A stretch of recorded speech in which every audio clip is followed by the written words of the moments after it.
Welcome to the Master Your Mix podcast, helping engineers, producers, and artists create professional recordings and mixes, even from home. I'm your host, Mike and Davina. Let's get started.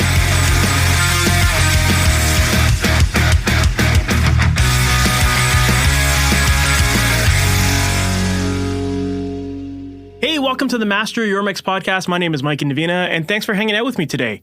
Today, my guest is Jon Kaplan. Jon is a Grammy Award mixing engineer, producer, composer. He's been working in studios since the 1990s when he got to start working with artists like NSYNC, Jennifer Lopez, LL Cool J, Mariah Carey, and a whole bunch of others. And as his career has gone on, he's since been able to lend an ear to records with artists like Paul McCartney, Elton John, Neon Trees, Bebe Rexha, Jonas Brothers, Black Pumas, and a whole bunch more. And to date, his name has appeared on albums totaling over 25 million in sales, as well as 8 Grammy-nominated recordings.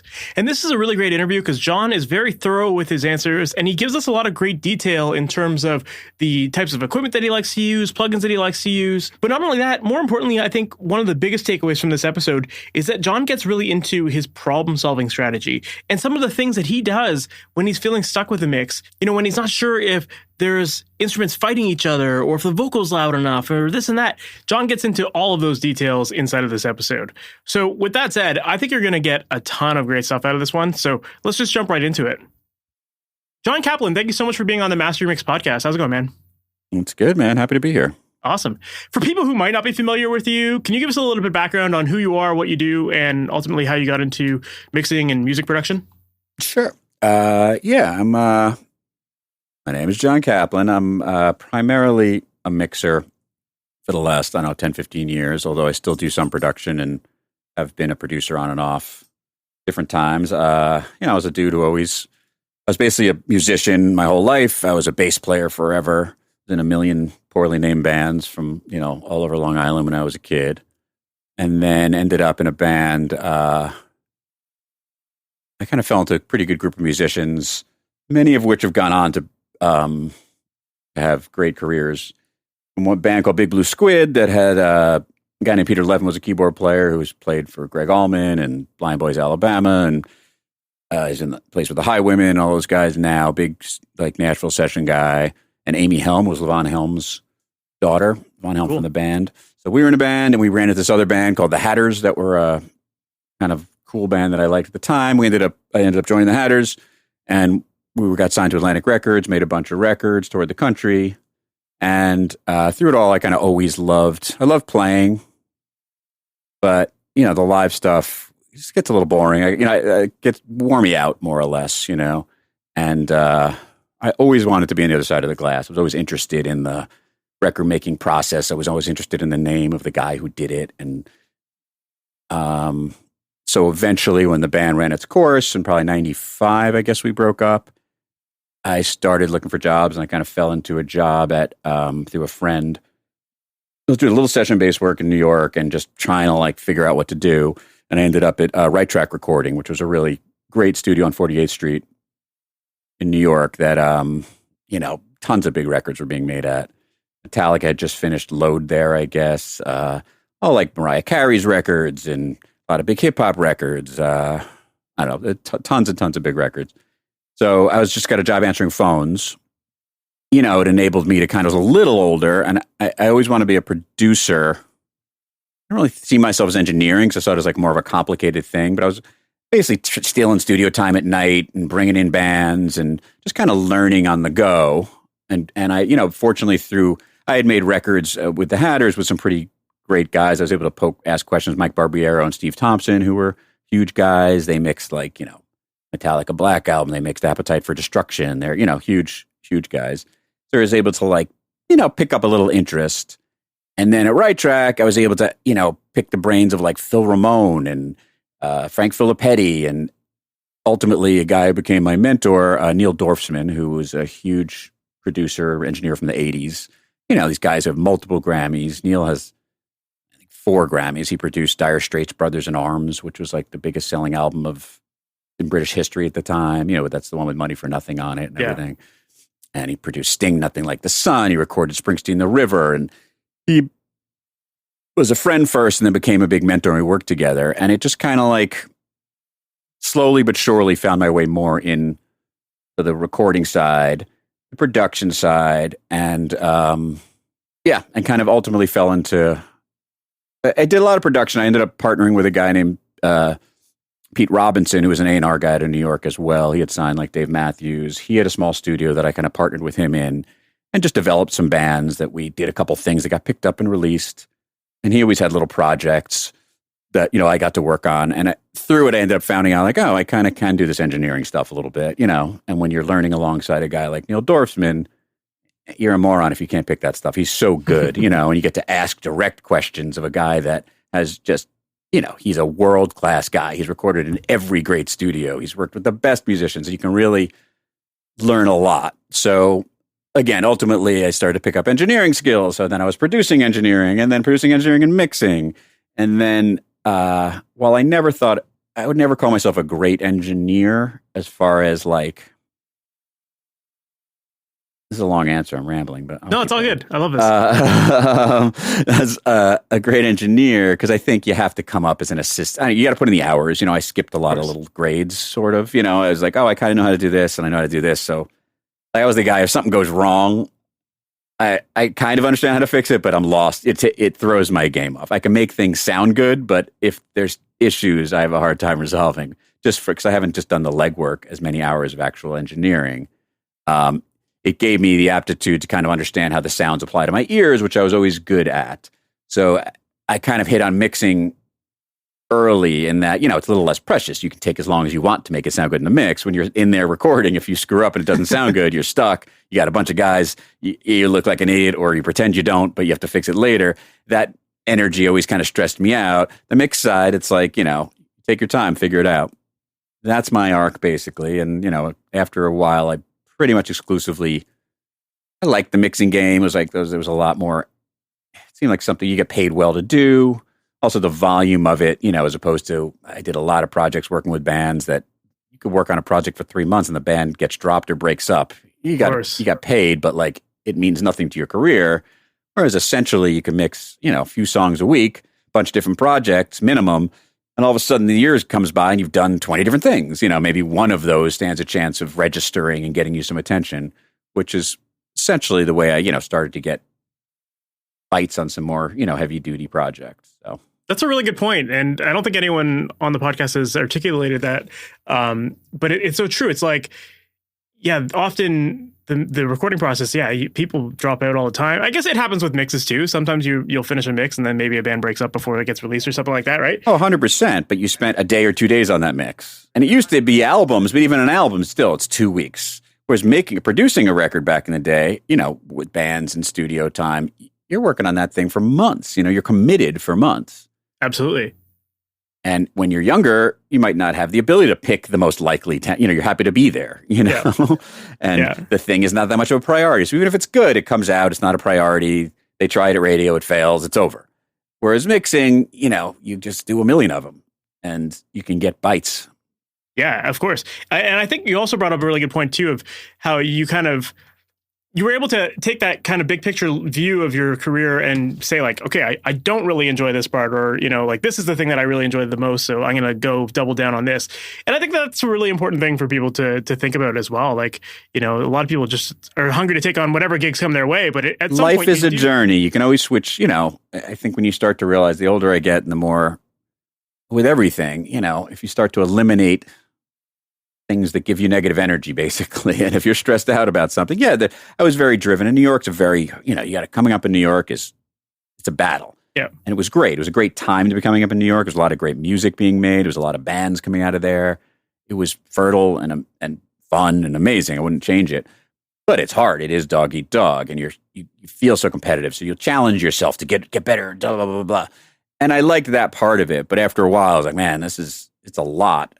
Feel stressed, Of course. I also had a kid, and it was like mixing hours a little bit more manageable. Studio hours, band wants to record at midnight, you're recording at midnight, When I was first starting engineer, I was doing even Pro Tool stuff. I was doing hip hop gigs. You'd sit there, you get a call at 5 to come in at 10, wait around till 2, and then work till 5. Yeah. And I was getting paid pretty well, but it sucked. There wasn't wasn't fun. And that wore me out, so wanting to be, and I wasn't passionate about that, Fair. so. Yeah. It's interesting. Find what you like. I think that is a really great concept or great topic about like, just niching down your skills and knowing what you're like, what you want to double down on, and thinking about the career advancement and how much time that takes to move your career forward with that kind of stuff.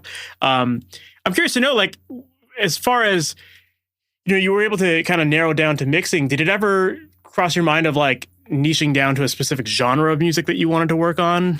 Yeah, I mean, I was always a little bit more, I was fortunate to kind of, and I was active in the scene. I think I don't know if people give this enough credit, but, being in a place like New York or LA, or I guess Nashville, the access I had was a lot higher than a lot of people. It's hard to find gigs unless you're in there. And I knew people. I'd been in a band on a major label.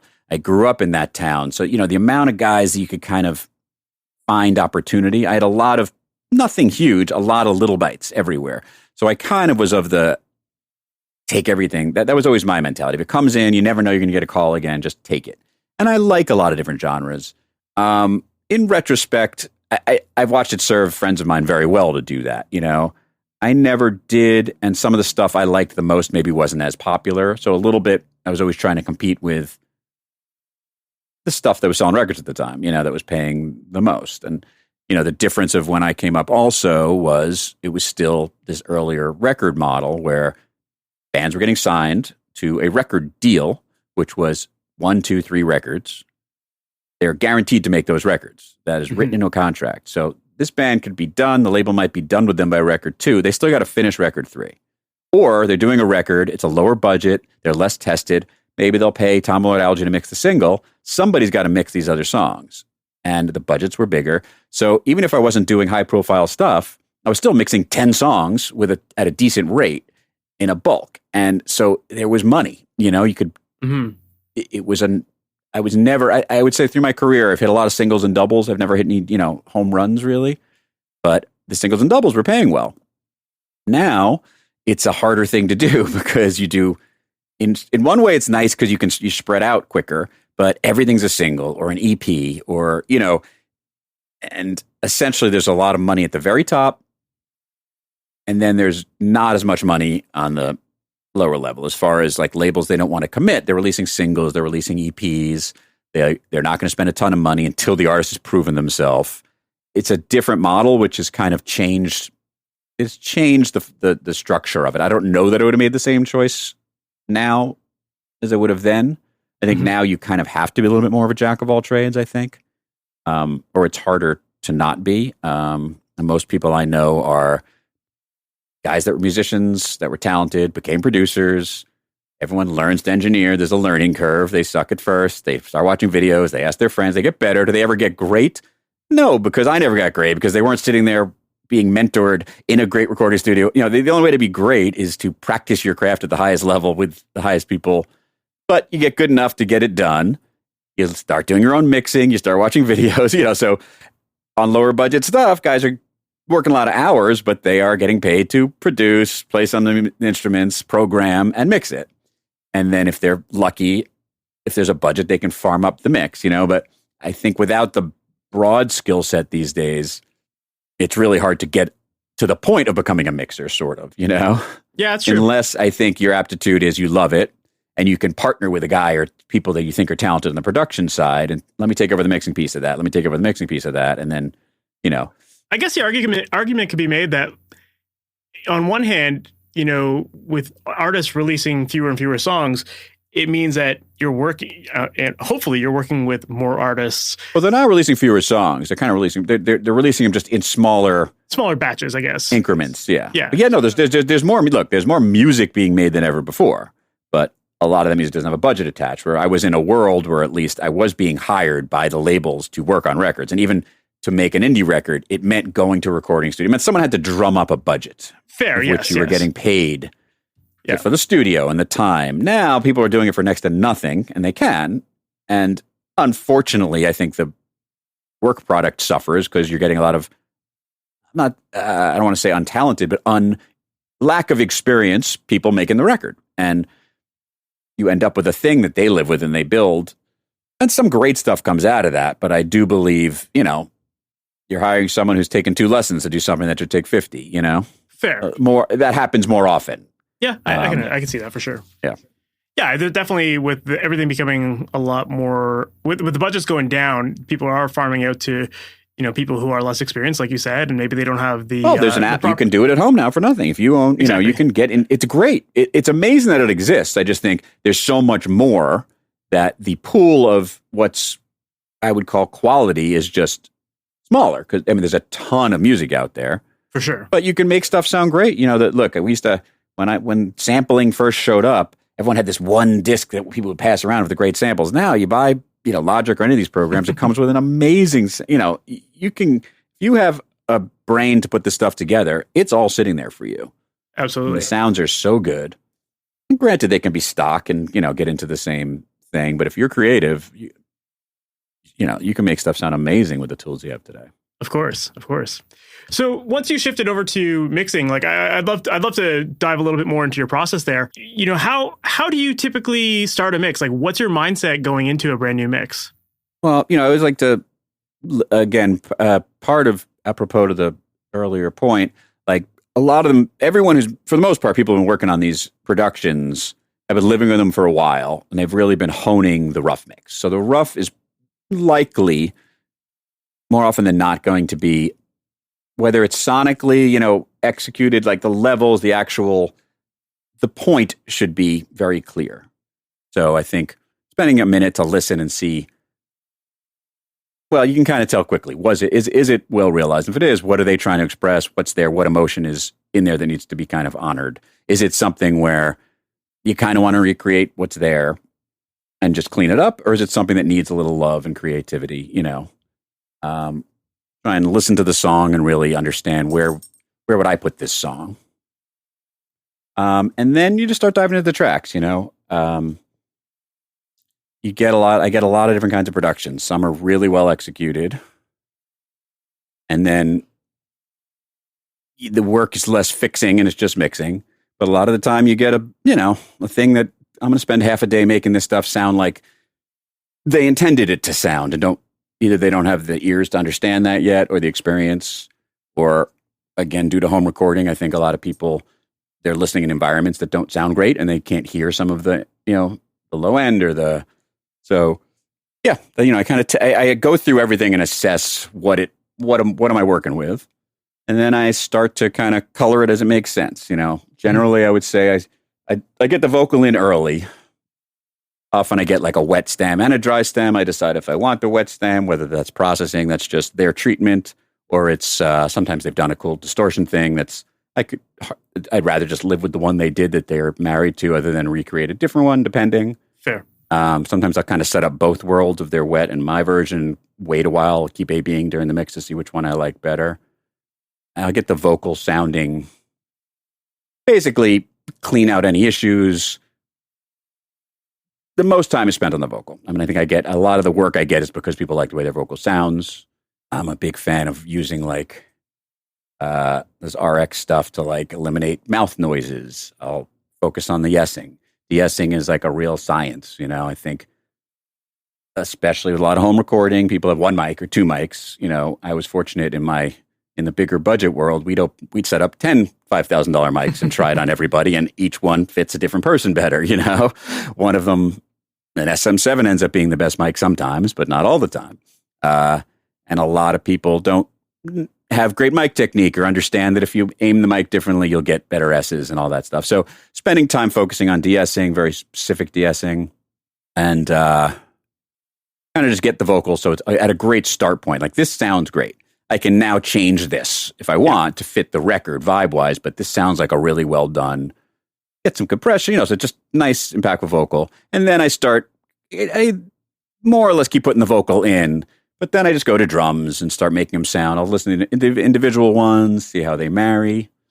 If it's a live drum kit, I find if it's a well done, look, drums are another one of those things. It's a science to record great drums. There's so many variables in recording drums. There's the guy, as the expression goes, how do you get a great drum sound? Hire a great drummer. It's just that guy makes his thing. I've been in this situation. I worked at this great studio in New York for a bunch of years called Mission Sound. And my buddy Oliver Strauss, who's the engineer, owns it and is engineer as well. Sometimes we'd have projects that I'd be running in the studio and sometimes he'd be running the studio. And there was a block where it was like a bunch of drum sessions, maybe 3 or 4 different things. We just kind of left the drums and left the mic. So the joke was, I don't know who was the engineer on this one because you set that up, by the end of it. And literally 4 or 5 different drummers came in on the same kit with the same mics, and they sound completely different. I believe it. Completely. And until you kind of get that the guy is making the sound and then understanding how the room responds and where the mic placement should be and how, so you get a lot of different drum recordings. But if it's a decent drum recording, the overheads are where it all kind of starts for me. That's what sounds like the kit, basically. My tendency is to kind of make it sound like drums in the overheads and then figure out where the kick and snare fit that. You can always add samples if need be. I don't love samples on a snare unless it's really is crappy. I can usually make it sound like I want. I like the liveness and the realness of that. I might add an augmentive sample a little bit, but I'm not a huge fan of sampley sounding snares if it's a live kit stuff. The kick, I almost always put a sample in because I think you can really just lock in on the low end really nicely with it, just identify that. And I kind of get a color of the drums. I have a bunch of sub mixes on the drums that I do where I bust different elements to kind of create different,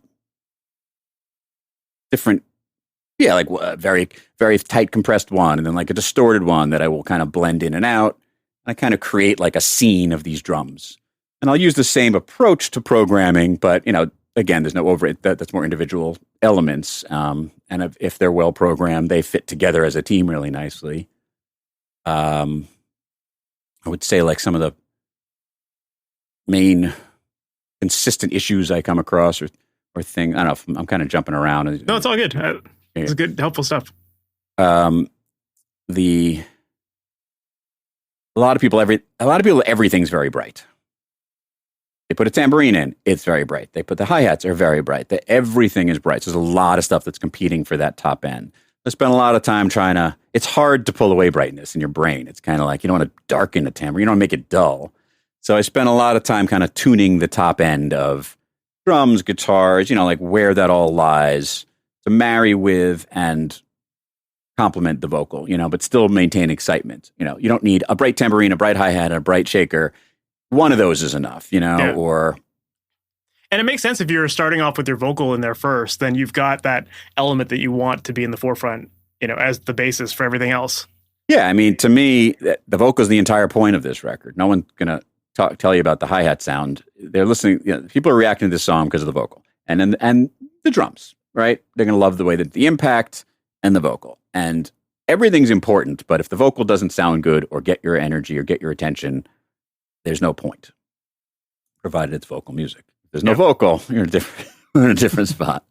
And, the whole thing to me is making space for that vocal to sit. So, like, a lot of people, I'll do something and, I get it. I work on the vocal and I kind of leave it in the process, and then it becomes the last thing I do again. So it's the first thing and the last thing. So it's always a reminder, so I'm working on it. But then, by the end, I will totally ride it again and make sure it's really sitting. Like, I'll be near the end of a mix sometimes, and I'll have a friend reference with me or send it to the producer as like I'm at 90%. How are we sitting? Yeah. And the comment might be like, it's great. The vocal could come up. I'm like, normally my approach is I'm pretty good at placing the vocal. Vocal doesn't need to come up. A couple spots maybe need to. Something needs to get out of the way of the vocal is almost always the answer in my brain. I don't love a vocal that sits on top of a mix. I like a vocal that you can hear every word of that's inside the mix. So that's a little bit more, if there's an electric guitar that's fighting with, what do we end up with? The 2, 3, 4K is where the clarity of the vocal is. If you got a strum that's really bitey on the downbeats and there's a downbeat vocal word, that's going to fight. So you have to kind of figure out where that carve is and how, we have so many tools these days that are amazing, all these different plugins that you can, this multi-band compression and soothe and things that automatically kind of just take away angry spots without really killing it, without really just EQing it out of the whole process. That's cool. I like that. No, and it makes sense the way you're approaching it. I think, starting with that vocal as your foundation that everything kind of works with, or you're supporting the vocal, and then kind of at the end just making sure that, okay, now that I've made all these decisions, like let's just assess this one more time for the vocal. And it sounds like once you get to that last stage of assessing the vocal for the second time, that's kind of like one of your last steps in your process, and maybe you're done. Your mix is done. Yeah, the very last thing I do is make sure the vocal, and that's when I'll get into like, if I want to bounce a mix and listen on my iPhone or something. That's a very clear way to tell to me where that marriage is very clear to me on every speaker. I love that. I think that's really important, because one of the biggest things that I always hear from people is like they don't know when their mix is done, and like they can just tweak endlessly. But I think having that process very clearly identified is so critical, because then, like you've done that thing, and it's like, love it or hate it, I got to take a break, or I have to just bounce it out and like, assess it. Yeah. I think for my brain, I think I'm very good at, figuring stuff out, but until I figure it out, it's a hot mess. Everything's a puzzle. And I'm like really distracted by sounds. I think I have a little bit of a sensory distraction thing. So when I open something up, like pull the faders, and it just feels like white noisy. I don't even know why. It makes me uncomfortable. So I think why I'm good at this in general, I think even as a producer too, is like taking away shit that bugs me. Essentially, like another, I think with Phil Ramone or somebody's, mix secret, turn up the good shit, turn down the bad shit. It's like essentially the basic point. And everything that's kind of like hitting me and like, why is that pulling my attention where it shouldn't be? Let's go figure that out, and let's attenuate it or mute it. So it's not, I'll go through a mix where I'll have things up. I'll just mute a couple of things. I mean, I think really helpful thing to do in a mix is mute things, mute sections, mute all the guitars. I will constantly go back around again. I have this kind of like a VCA fader setup thing. I use like a fader pack to kind of very quickly, like I can just quickly go back to solo drums, bass, guitar, drums, bass, vocal, and I can just kind of reset.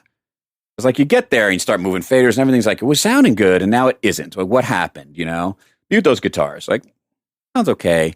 Drums, bass, vocal sound fucking great. How do I keep this exact thing, this simple energy that's just, I come of a purist of like, I'm a little bit built on less parts, more sound is kind of my instinct. Mm-hmm. I think the brain can be distracted. I think most great hit records, you're only meant to focus on one or two things at once. I think the rhythm section is its thing, and the bass, then there's moments where something can sneak up and steal your attention, but you're supposed to be focused. You're supposed to be feeling something and focusing on something.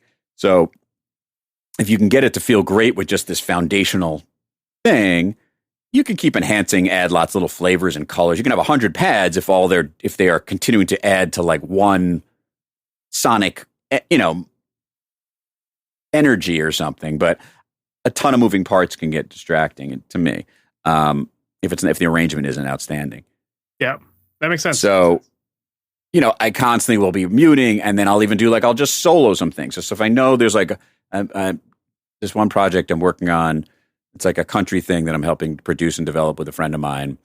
And it's really great acoustic instrumentations, like a lot of picking parts. There's picking mandolin and an electric mandolin and a cool, there's like 9 or 10 different electrics and acoustics building like a bouncing around bed, but it's a lot of where they exactly sit, panning wise, EQ wise. One maybe needs to be a little darker to speak on top of the other. So I spend a lot of time just soloing all those, and how do they live together? And then you mute one, and you're like, okay, these two are on the left together.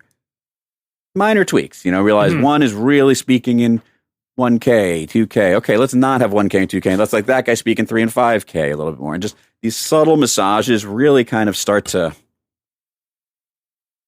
Yeah, that makes sense. Yeah. I like that. I think that's a great approach for problem solving, like balance issues or frequency masking, all that kind of stuff. Because so many people they kind of throw everything in there. They work on their mix for hours, and like your ears become like just used to the sound that you're hearing. So to then be able to say like, okay, I'm going to drop out the guitars here for a second, and then realize like, oh, wait a minute, that's where all that mud was. Then you at least have that focus. And then you're like, okay, it's 4 guitars. Is it all the guitars? No, it's that one dude is really muddy, and you fix that guy, and all of a sudden everything's fixed. Or the bass.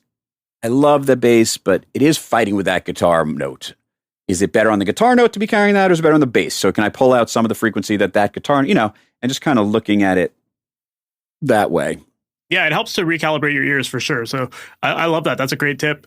I'm a big perspective guy. I work fast. I take a lot of breaks. I probably don't sit down in front of a mix at this point. If I make it a half hour, it's probably a long time for me, maybe 40 minutes. And then I walk away, 10 minutes, 15 minutes, I come back. I get a lot done in my half hour and 45 minutes. I've noticed it took years to get there to realize if I've turned something up or down 2 or 3 times, I need a break. Because on fresh ears, I know exactly where that sits. And I realize, well, I'm turning it up and down because it's too bright. Mm-hmm. And then I walk in and it's like, oh, if I darken it, it comes up. That's perfect. And noticing that, if you think of, frequencies or pitches. Mm-hmm. So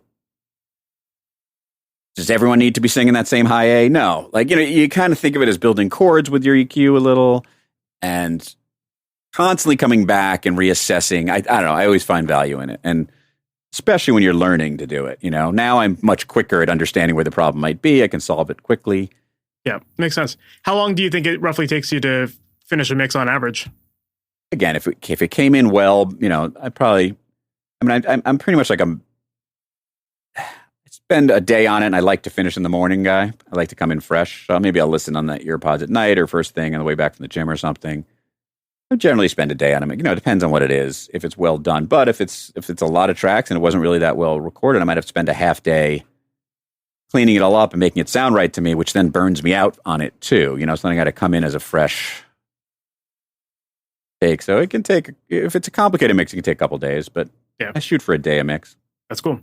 You had kind of talked about these instruments before, but I know you work on a lot of like poppier kind of music sometimes. And when I think of pop, I tend to think of like big low end, big bass, but having that clear in your face vocal. And I think the way you described your process of focusing on the vocal first and then moving to the drums, I think that to me like makes sense for why you're really good at what you do, because you're tackling the two big areas of that genre. But I'd love to dive into some of those instruments a little bit more and get a better sense of like, for example, with the bass, when it comes to approaching the low end of your mix, maybe not necessarily bass guitar, but bass and drums in general. What's your normal approach for that, to maintain that bigness but get the clarity? Well, yeah. So again, I think the third drums, vocal, and then drums and bass. They're kind of one unit. Okay. You got the drums right before the basses, and the bass is, if you think of the bass as kind of it can be it's either foundational, just holding shit down, or it is the only instrument that can be melodic while the vocal's going, essentially. So it can be very important in what it's doing. Depending on the genre, I tend to lean towards a bigger bottom stuff. It's just where my ears, I was a bass player for years. It's like I tend to like that stuff. I like, more of, maybe not as big as like modern hip hop, but more like R&B, just bass. You got to kind of figure out where those two live down low, the kick and the bass, and they can't be in the same spot. But in dance music, they are a little more in the same spot. The kick replaces the bass. So there's different approaches to it. You kind of, again, it's in octaves. So say the kick feels really nice around 70 or 80, like that's where that low note is kind of resonating. And I think a very big key to any good production is everything being in tune. The kick drum's got to be in tune with the track. Sometimes I get records that aren't in tune. I will tune that kick that is playing the fundamental or whatever it's supposed to be playing. Sometimes they're just slightly out of tune, like playing a half step off. And when that kick and bass go together, it just rings in an uncomfortable way. But if it's well assembled, it should be in tune. And, if say it's sitting at 60 or 70 is where that fatness is, then maybe the bass can really carry that sub. So it can have that 30 underneath and then speak the note of it would be an octave above the, 70. So 140, so find the notes that speak on that instrument. And then I definitely do some side chaining. I make sure the bass is almost always side chain in, like specific frequency side chaining off the kick. I use like the Fab Filter plugins a lot. You can see where that kick is, which is amazing. You can literally move your, your points of, your thresholds, to fit right around where that kick is coming in and out. So it's like you can just duck that frequency to make some room. But that's essentially, and then how much top on the bass you need. Like, if you want some top, if that bass is a bass you want to speak up top, you probably can get rid of some of that. It doesn't need all the frequencies. We want the sub, you want that speaking area. You do not need the 200, 300, 400, all of those also if it's a thick sounding bass. So you want to maybe clear out some of those and just really focus in on what is the tone of this bass? What do you want to speak? And how does that fit with the drums and vocals? Mm-hmm. Yeah, it's interesting.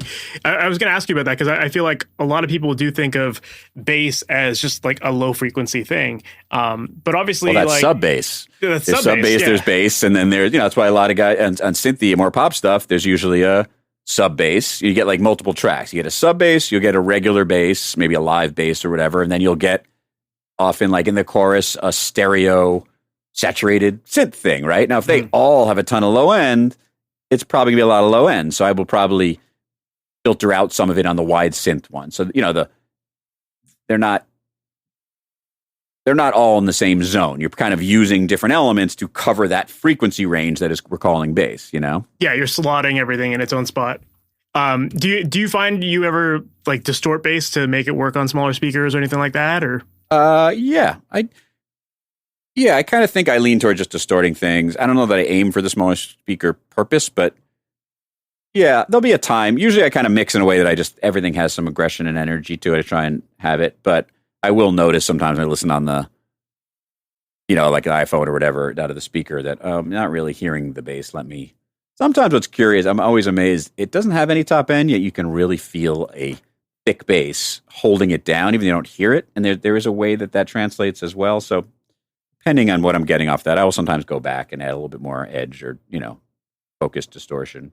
But again, I try and do it specifically. Like what I love about like a decapitator plugin or something is you can dial it up to 100. You can filter that zone. So like what do I want? I just want that nose to be distorted. I don't want the whole thing. My bottom end is you can get in trouble. It could be a great sound, but say you like your low end, like it's actually not distorted down in the sub. It's smooth. It's nice. You want the distortion to be in that speaking part.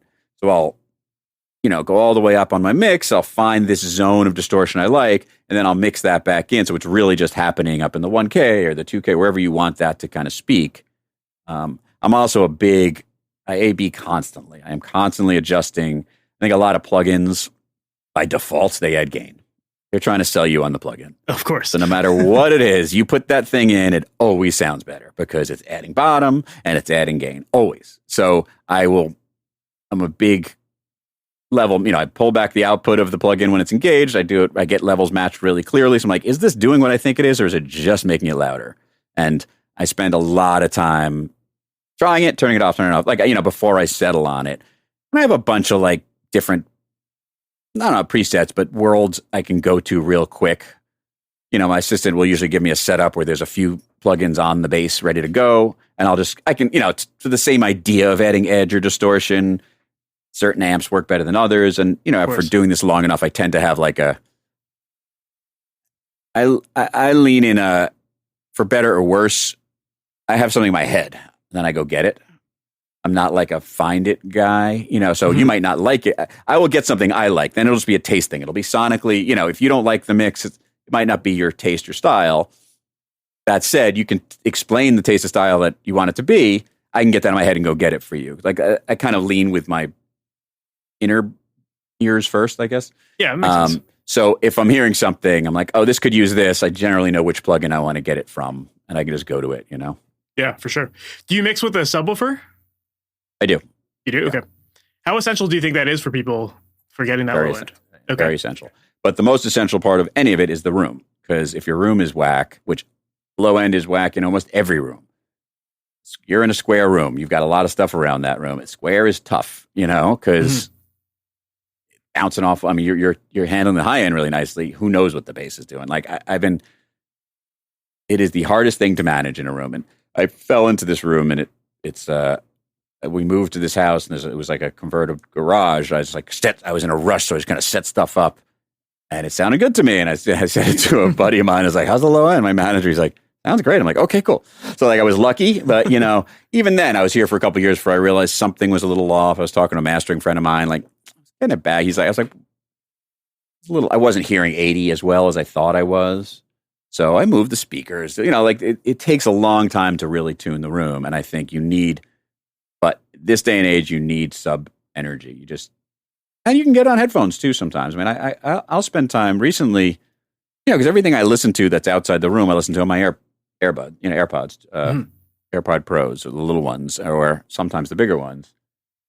So I've recently started, Pro Tools added this aux.io feature, so you can actually route, into Bluetooth outside of, I can listen live now with these AirPods in, and I do that sometimes, because there's a certain bass energy that they give that I understand because I listen to other records on it, Mm-hmm.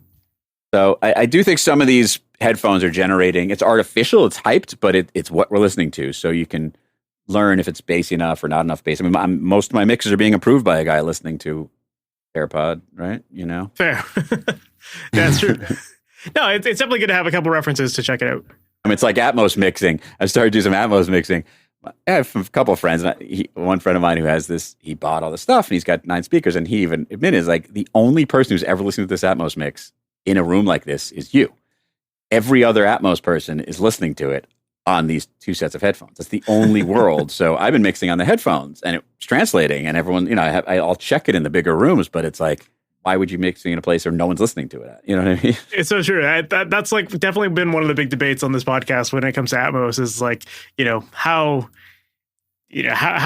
adapt, like, are people going to adapt this technology, and are they going to use it in the way that it was intended to be used? And I think these big rooms of big speakers, and most people aren't listening to that. So what, I think whatever speakers you have, if you know them, do a lot of referencing, I think is really important. Part of my learning process was really A-Bing a lot with records I liked and thought were high-end. Well, records of the day that were competitive, whatever those were, or whatever those are inspiring to you.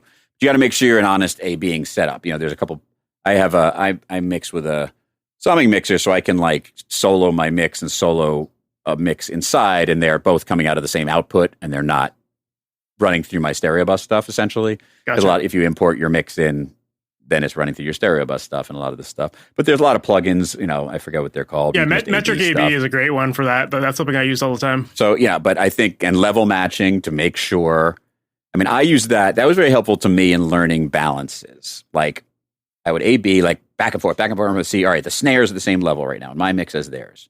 What's different? Oh, their kick's a lot louder. And it really helped me kind of learn how to get balances until they made sense to me by doing that. Yeah, it was really something. Of course. Like real, like not fun listening, like just critical. I would loop, a couple bars of something I liked between mine, and I'd have it right back and forth and be listening. Sometimes it'd be like bang, bang, gang, gang, gang, gang. Sometimes I'd listen for a couple bars just to like, what is it different? What's the difference? What's the difference? Until it made sense to me. And I think it's critical to A-B and really listen, because you'll learn over time.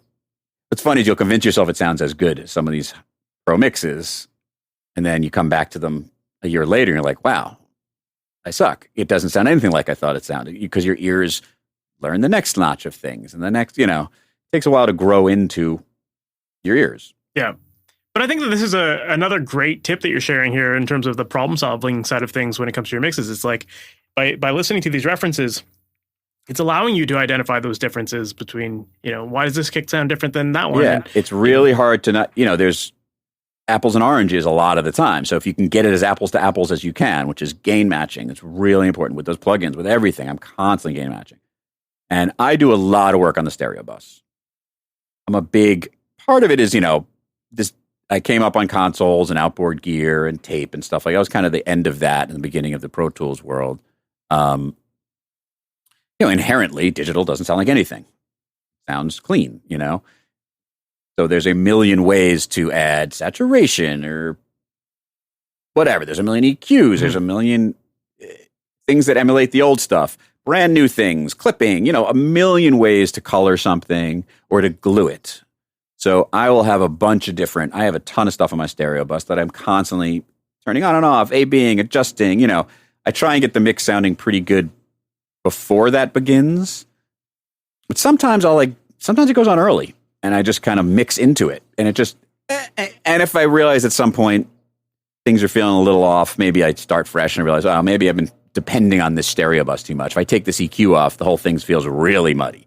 It shouldn't feel really muddy. It should feel a little less muddy when I put the EQ on the stereo bus on, or a little bit something. But I do a lot of that because, how things glue together, there's just a way it starts to feel musical or a little bit of push and pull and, to my ears, so the way I like to hear them sound. Of course. Yeah, it makes sense. Yeah. Well, we talked a little bit about bass there. I'd love to now get into your vocals a little bit more, if you don't mind. Obviously, that like you said, that's kind of a big part of your process, right from the beginning and the end. So as far as getting that classic poppy vocal sound, what's your trick for doing that? Like, what kind of tools are you using to get that sound? I have kind of a weird little complicated vocal setup where I kind of create two vocal sub mixes. Like a parallel kind of thing? Yeah, it's basically parallel that are ones like really hyper compressed, maybe like a tight 1176 or something, really fast attack, fast release, spitty, aggressive. And I will treat that one. I'll EQ it to get rid of I'll de-ess it in one particular way so that it has the aggression without being maybe too muddy or too whatever. I'll find the color of that I think is like almost a hyper aggressive rock sound. And then I'll usually do a smoother one, like a Fairchild or something that's just, just nicer sounding, but compressing and holding nicely. And I'll blend those two into a new chain. So that's kind of like now I've started my vocal. And that goes into a chain that I do a lot of stuff to. I might compress that a little bit together again so that as the spitty guy comes up, he's being held down. And the other guy, it lets like each color speak as they need to. It lets them jump around, gives a little bit of life. I will use generally some form of saturation. I like the Thermionic Culture Vulture guy from UAD, which I used to use the analog version years ago. I like Decapitator for stuff. Give like some harmonic saturation that just makes it in your facey. There'll be a little bit more compression. I generally do multiband compression on the vocal at that point to, especially like a lot of female vocals.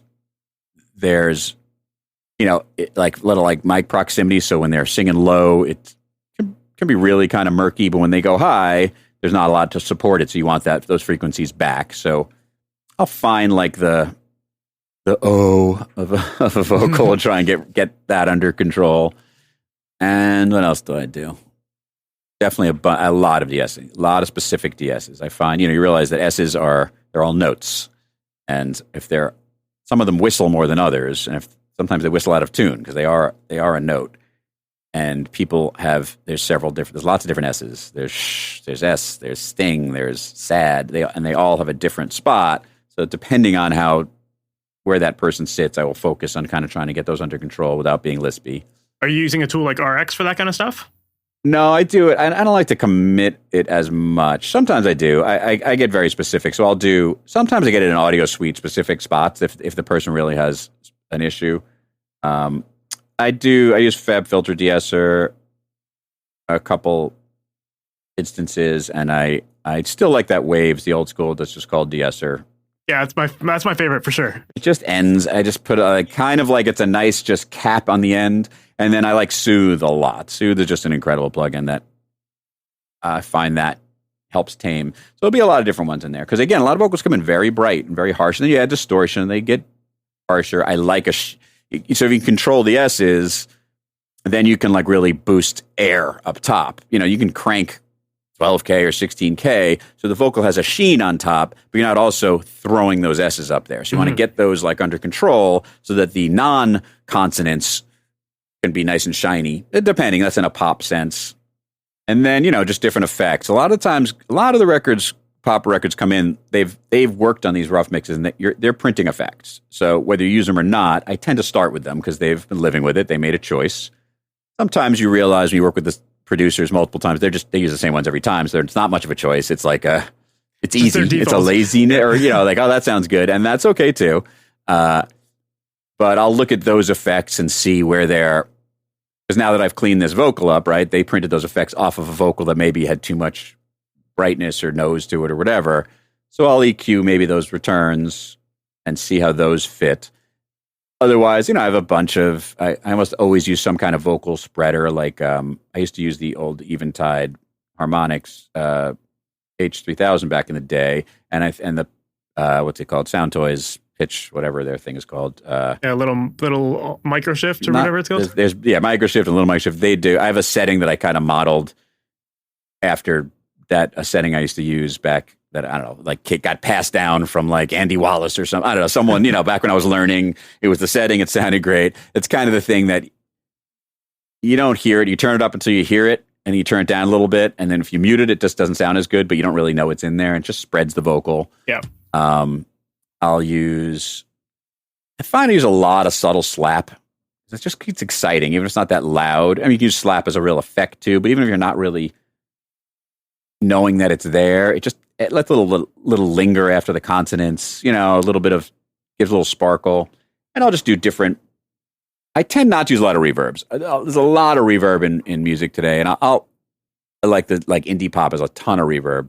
So I do. I used to use a lot of reverb. So I kind of forget and go back around to it sometimes because, but I use a lot of delays. And some of these delays do sound like reverbs. I like the delays because they're in time. You can do pre-delay on them. You can really color the returns. The delay is just more manageable to me to do the similar effect. You can make them sound very swimmy, but you can just control it a little bit more than the wash of reverb, which again, sometimes it's perfect.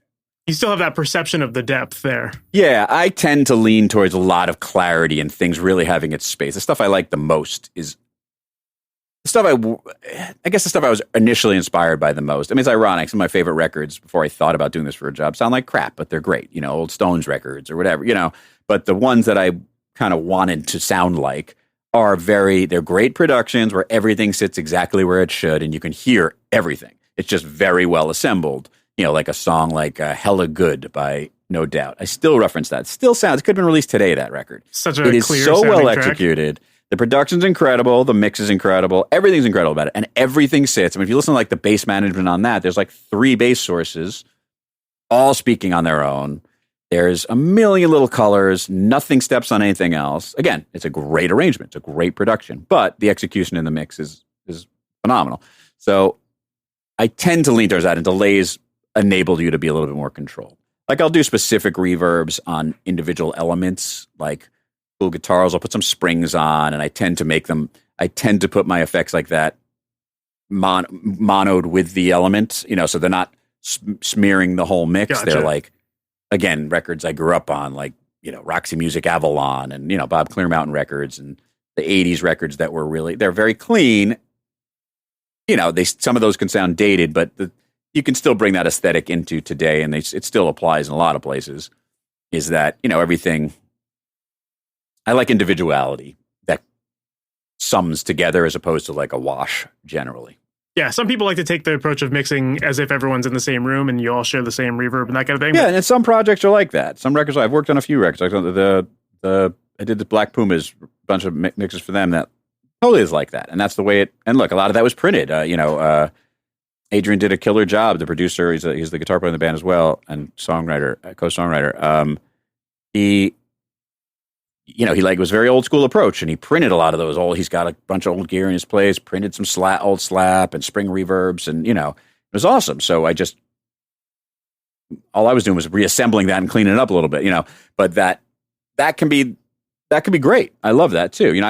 I do a bunch of live stuff. I like the live stuff. It's supposed to sound like you're all in the same room, but I do like definition. I like knowing you can accomplish both if you work on it. For sure. Absolutely.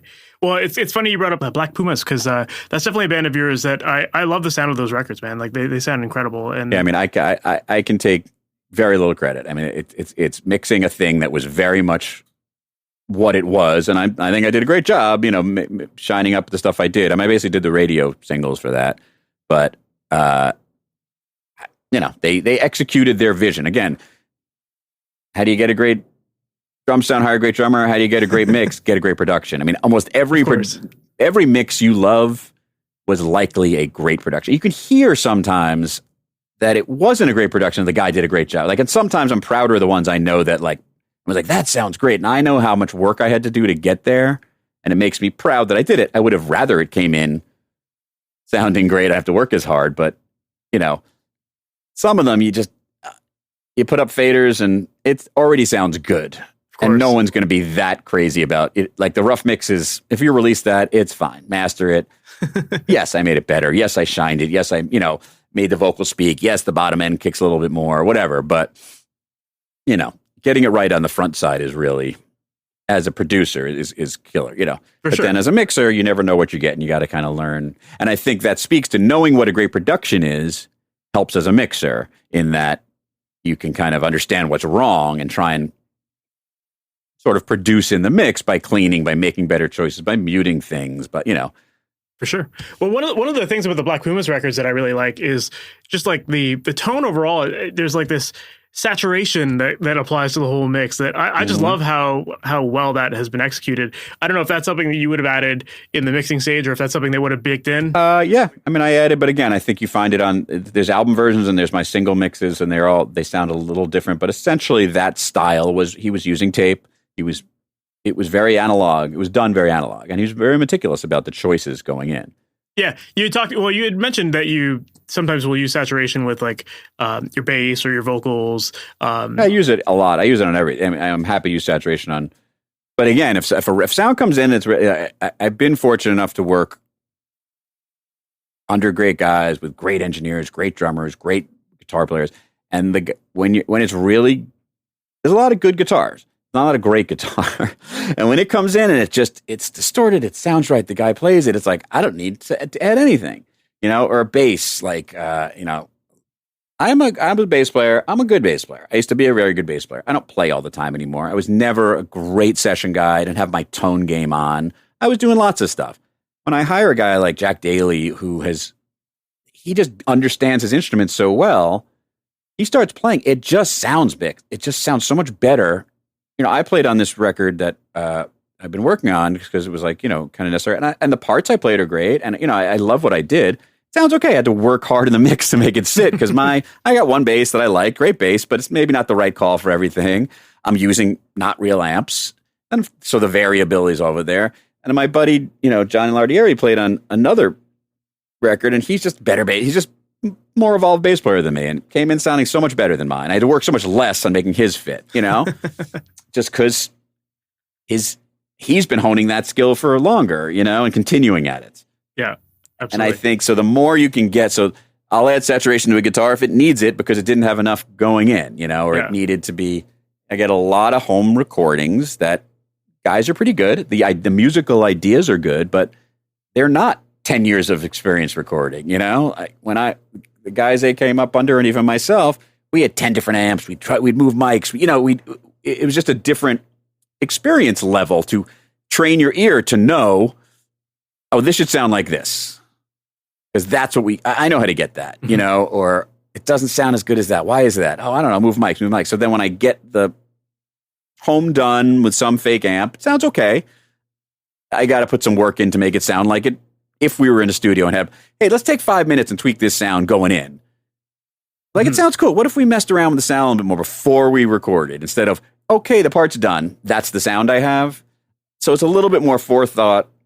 And again, it's only because of experience. A lot of times people don't realize that it could have been better. You know what I mean? Yeah, no, that's a really good point. I think you're right. A lot of people just kind of get tracks to mix and it's like, okay, this is what I got. Like, let's just work with this. And you're just like trying to polish a turd sometimes. And, by actually taking a little bit of time to get a better sound right at the source. And I think that makes such a big difference. Well, that's everything. I mean, it really is. Yeah. But I wouldn't have as much of a job. Fair.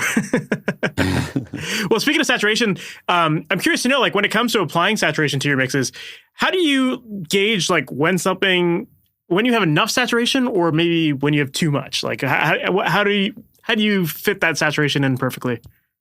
Yeah, I mean, I guess you just got to trust your instincts on all of it. Yeah. Is it stepping on something? Is it ruining the vision of what it was supposed to be? Is it helping? Sometimes it can transform the whole thing, and all of a sudden your mix is flipped, and it's like, wow, I stepped on something that is amazing. Yeah, it's a hard question to answer. I think you just really got to trust your instincts on that. Yeah, that makes sense. Yeah. Cool, man. Well, one last question to kind of sum everything up here. At the end of the day, with all of the stuff that we've been talking about here, at the end of the day, what ultimately makes a great mix for you?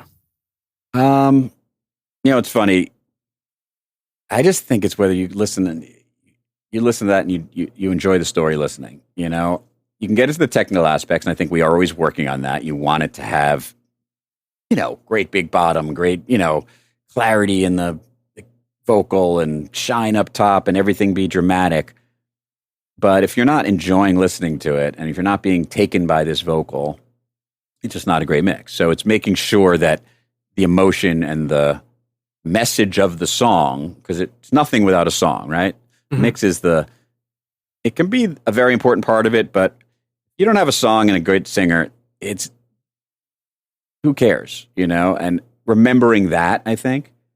But yeah, I think something that has those emotional characteristics and then can carry on every system you listen on is essentially the answer, I would say. Yeah, makes sense.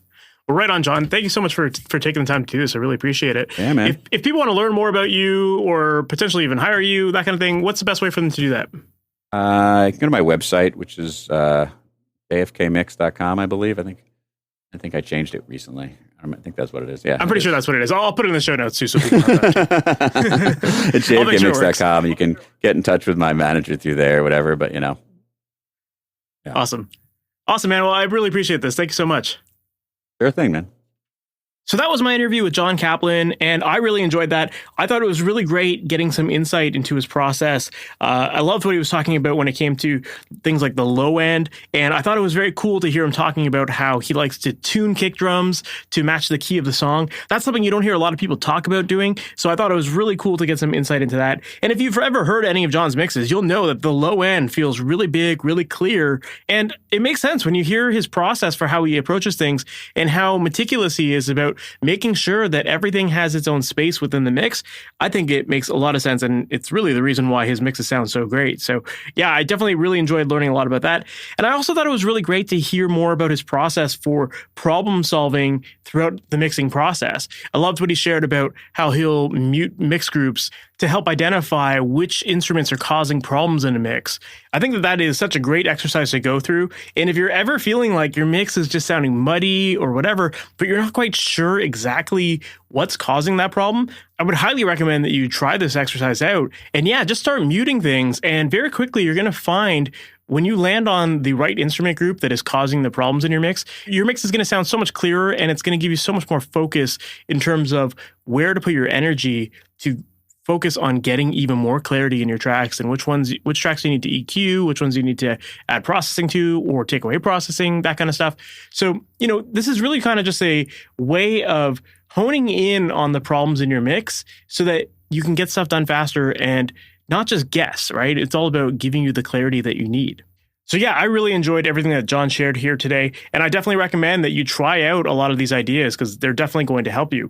But that said, if you are still feeling lost or confused when it comes to your mixes, and you're not quite getting the quality that you're expecting, and you're not sure of what to do with them, if you would like additional help, then I want to help you out. Inside of my Amplitude coaching program, I work one-on-one with all of my students to make sure that your mixes sound the absolute best they can. This is a program where you can literally send me your mixes and get quick feedback on what you need to do. I'll make you personalized videos walking you through what you need to do with EQ, compression, volume, panning, etc. Whatever your song needs to get it to the level that you expect, I will work with you personally to help make sure that you achieve that. And in addition to the unlimited support that you get through mix feedback and reviews, you'll also get access to my premium training library, where inside I'll walk you through the process of recording, editing, and mixing your music step by step so that you know exactly what steps to take along the way so that you can get quick answers and quick results. Now, if you're interested in learning more about this program, make sure to visit masteryourmix.com/amplitude. And on that page, I have all the details. And yeah, I would love to work with you inside of this program, help you finish a project if you're currently working on new music, or if you got a single or an album that you're working on. I'd love to help you out with this program. And I know that it's going to get you great results. Everyone inside of this program so far has seen a massive improvement, and I can't wait for you to be next. So once again, make sure to visit masteryourmix.com/amplitude for more details.